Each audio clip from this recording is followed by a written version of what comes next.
मुन्ना क्या हो गया मुन्ना, क्या हो गया?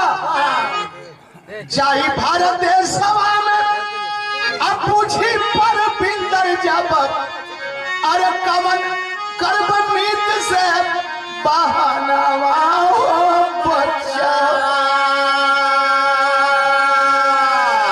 तोहरा के देख अपन जिंदगी बितावत रहली, हो गई सबकी सपनावा हो बच्चा।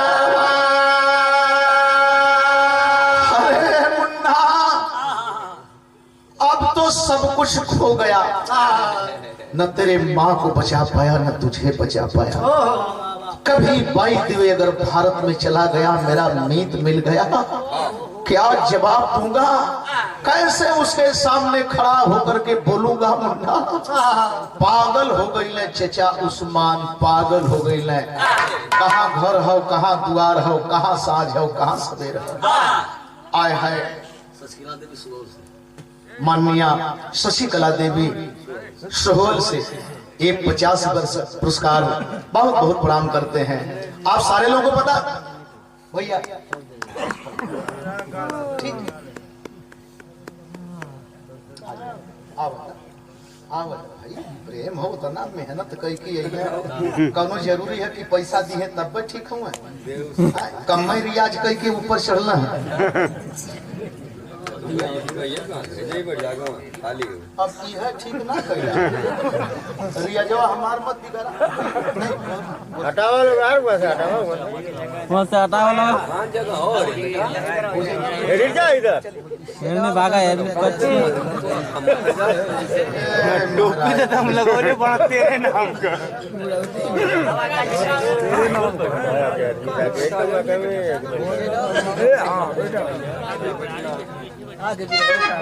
हम तो दूसर कुछ जल नहीं ठीक है कि जगह खोजत हुआ, लेकिन हाई देखा दोनों तरफ से छुट्टियां होती है। जब लड़ाई बंद होती है, बंद की घोषणा होती है, तो जवान अपने अपने घर के लिए छुट्टी पाते हैं, आते हैं उधर से अपने अपने जगह पर। इधर से देखा अवतार जब अपने गाँव अल अपने घरे अल तो पूरा गाँव के लोग जुटल अवतार के दरवाजे पर। बड़ी खुशी बात, शाबाश बेटा, कैसे आप लोग लड़ाई जीते बेटा, कैसे लड़ाई जीते। लेकिन जब ये बात अवतार सुन ले, नहीं बोल रहा है अवतार पिता परविंदर सिंह के कहे कि परगल करे बेटे, तुम्हारे चेहरे पर की परछाई बता रही है, अभी भी लग रहा है तुम्हारे सामने पाकिस्तान के जय पेटे टैंक का गोला गिर रहा है। पापा जानल चाहत हुआ, लड़ाई तो जीत गए पापा। अरे क्यों नहीं, पूरा गांव के लोग, क्षेत्र के लोग जानना चाहते हैं कि लड़ाई कैसे जीते हो और तुम इतना नर्वस होकर के बोल रहे हो। कल हाँ पापा हाँ, बताओ थई का बताओ था, संकेत लगा।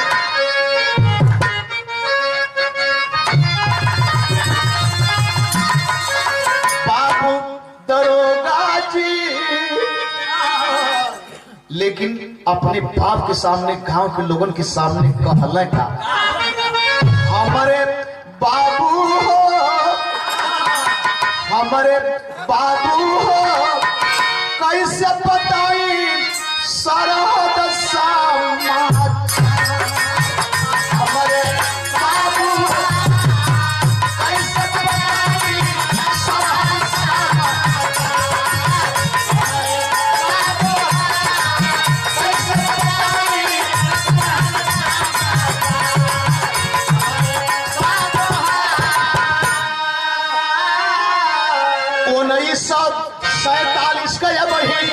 बूझल नहीं थे आगे।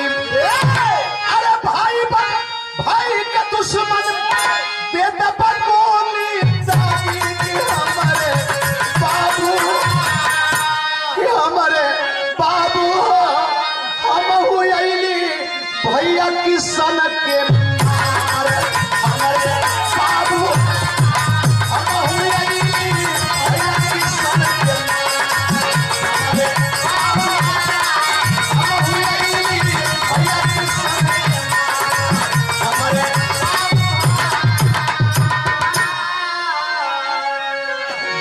गई हो बाबू, जीत गई लड़ैया तो जीत गई, लेकिन तुम्हारे वो चिरगवा बुता क्या बक रहे हो? हाँ बाबू, किशन भैया के छाती में कई गोली मरली बाबू, कई गोली मरली। अरे बाप रे बाप, जितना लोग खुश रहा, सारे लोग गम के सागर में गोता लगाओ लगा। मिला था बेटा, बेटा मिला था, लेकिन तू गोली मार दिया। हाँ बाबू, यह ने आदेश रहा, यह ने जो रहा, तो गोली मार के भैया के जग जीत गई। खैर आज का दिन ऐसे बीता, बीतने के बाद पुनः ड्यूटी पर गए, आते हैं जाते हैं, प्रमोशन हुआ, उसी बीच में रिटायर भी हो गए। राम अवतार रिटायर होकर घर पर आ गए, और वो हर चाचा उस्मान कौने पोजीशन में हुए हैं, क्या बात है। रोवे उस्मान चाचा जियला चाहरा भाई, जियला चाहरा भाई, होई गई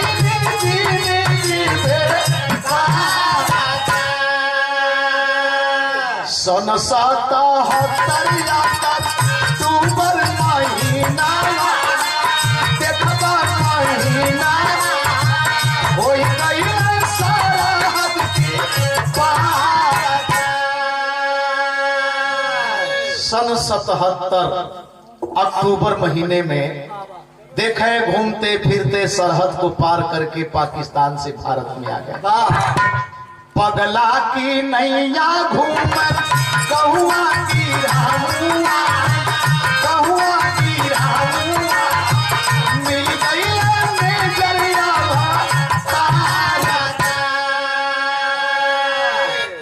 सगरी हवलिया पर तावल पुरालू हो, तावल पुरालू हो,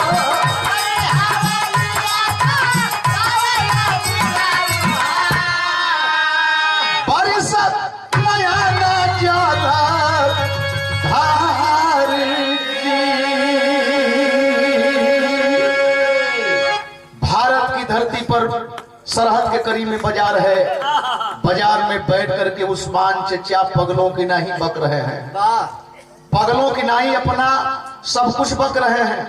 कब को कुछ बोल दे रहे हैं, कब को कुछ बोल दे रहे हैं। लोगों की भीड़ जुटी है, पागल है, पागल है, मुसलमान है, पागल है, दाढ़ी बार बढ़ी हुई है। तब तक मेजर अवतार साइकिल में झोला ले ले, सब्जी खरीदे गए, और जब भीड़ देखले करीब में गए, जब करीब में गए तो लखे लगल, लखत लखत आखिरकार अवतार के नाम रह गल। कल चचा आप उस्मान चचा तो ना न बोलो थुआ, कौन बेटा, कौन जानने वाला? जानने वाला तो एक मित्र था, एक बेटा था, उसको मैंने गंवा दिया, पता नहीं मेरा दोस्त है कि नहीं।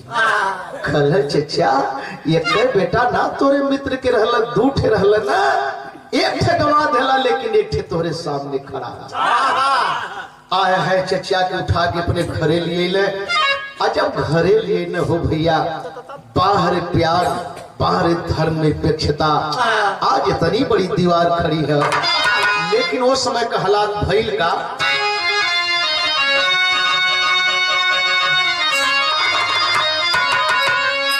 अरे गला मिला के रोवे दोनों मितनवा मनवा बाउरबा, बिना बचावा का सुना लगे भवनवा मनवा बाउरबा। कहन लगे परविंदर सिंह अवतार के समझाई हो, तेल जरल दिया ना का बेटा, बाती ठड़ी बभाई हो। अरे पता न कहीं अब छूट जाई परनवा मनवा बाउरबा, सेवा करी हा जबल जी है मितनवा मनवा बाउरबा। बाबू परविंदर सिंह मुहे पर हाथ लगा दिलक, मत कुछ कहा, हम जान गए लड़का के विषय में जानते हुए पत्नी के विषय में जानी गल हुए मत कुछ कहा भैया। अवतार से कहला कि सुना जैसे दोस्त हमारे घरे आ गए इनकर तो कोनो कसूर हो ना, लेकिन एक काम करिया कि अब इनके कहीं जाए ना देवे के डिस्टर्ब हुए पता नहीं कहाँ गिर गई है। और सुना हो सकला इनसे पहले हम ही मर जाई तो इनके ई आभास न हो कि ये घर में हमार केहू ना है। अब देखे चचा उस्मान को अपने घर पर रख लिए और जब घरे रखल तो आगे भइल का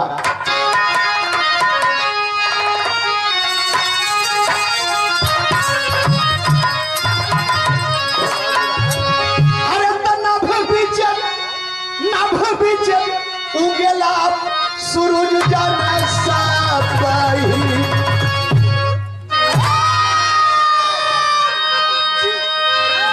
पानी में कुमुदनी हो कैले लेकीदा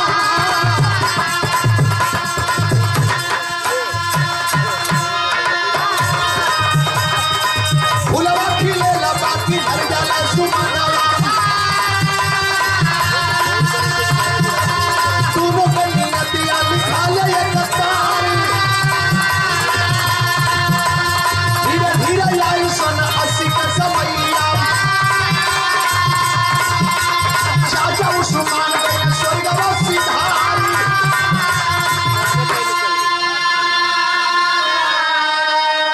सतहत्तर में मिलना 80 में चचा उस्मान का इंतकाल हो गया।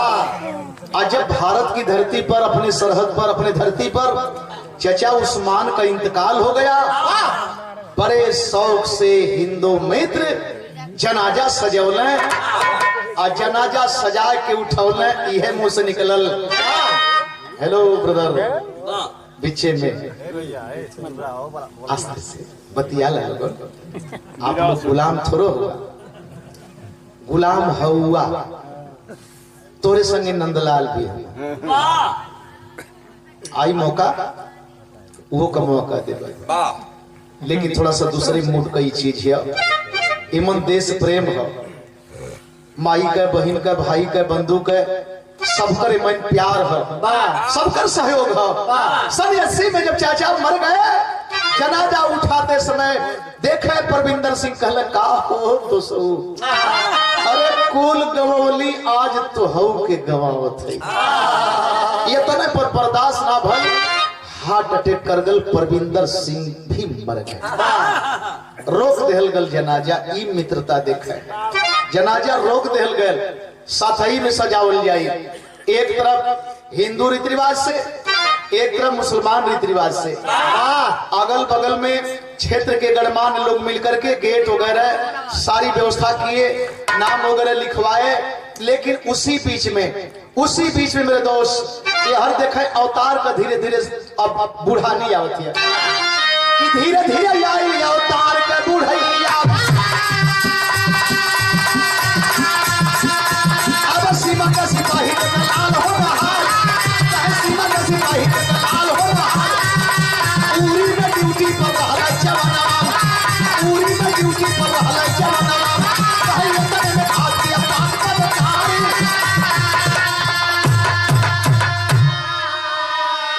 यहीं से सीरियल शुरू हो गया। अब अवतार का बेटा वीर कुंवर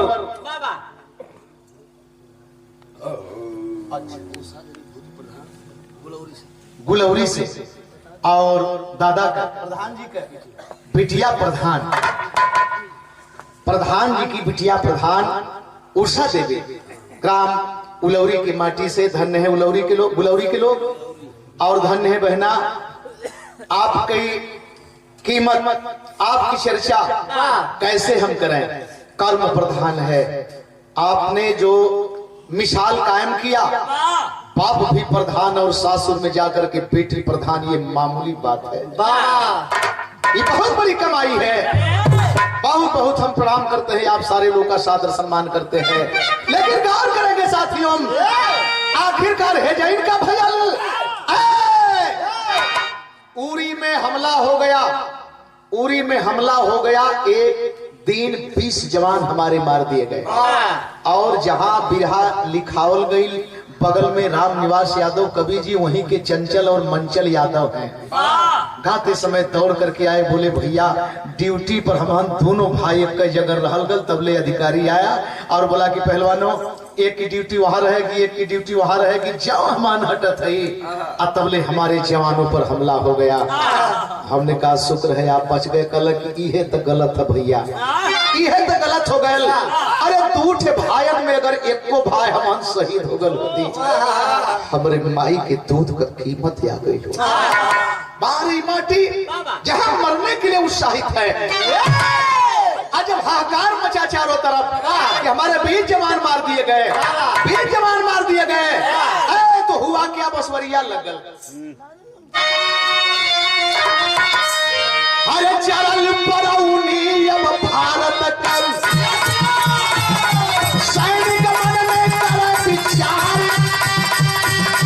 और कमांडो बना के ला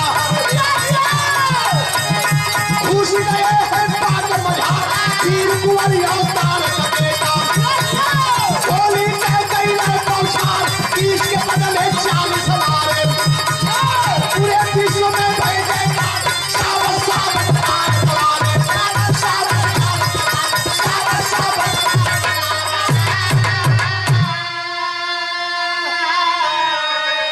आए है अवतार का बेटा। जब कमांडो फोर्स गई और ऊपर से मारते हुए नीचे दौड़ा दौड़ा के मारना शुरू की।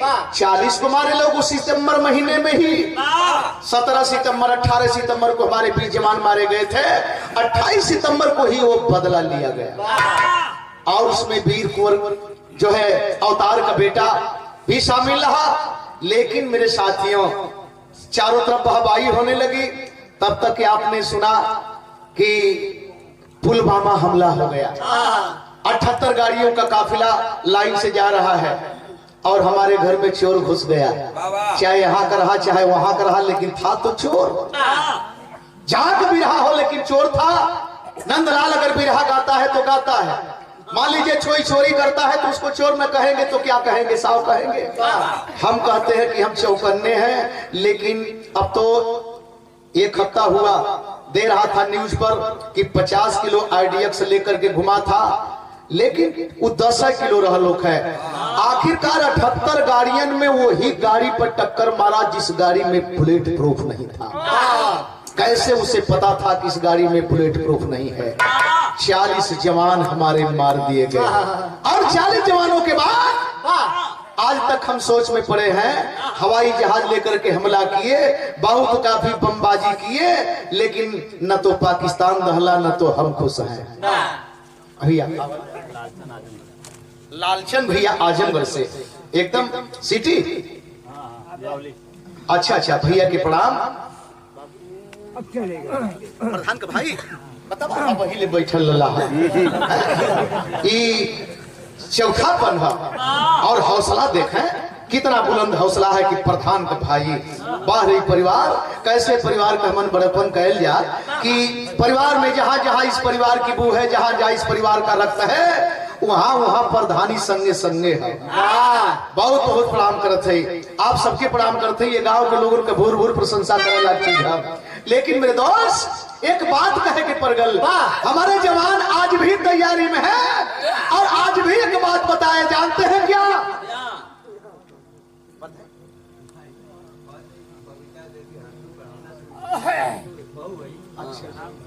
बबीता देवी हरपुर बढ़ौना से और माननीय प्रधान जी की बहू है।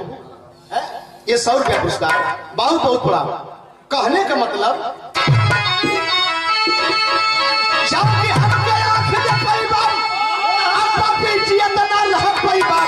अरे पूरा ना हो सपनमा, अरे मनवा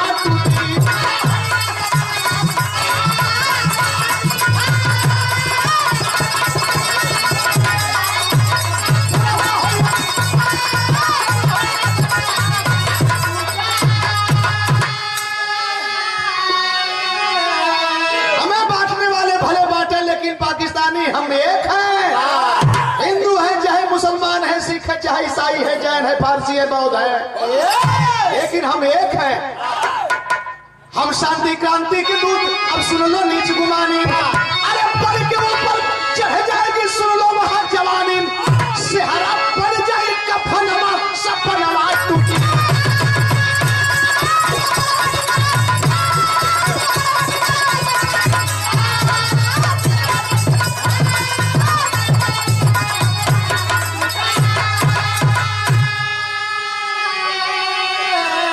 मेरी आवाज भले ही हो सकती है लेकिन उन बहादुरों के जज्बे को आपके सामने रखा, क्योंकि उनका जज्बा है कि 65 में भी देखा, 71 में भी देखा, 99 में भी देखा, 47 48 में भी देखा। अब क्या देखना चाहते हो मेरे जज्बे को? हम कभी भी फूट नहीं सकते हैं इस मट्टी के लिए। गुरु बिहारी गुरु गणेश का खत्म हुआ दस्तान, विमल चंद्रिका कवि के सब बच्चन से प्रेम।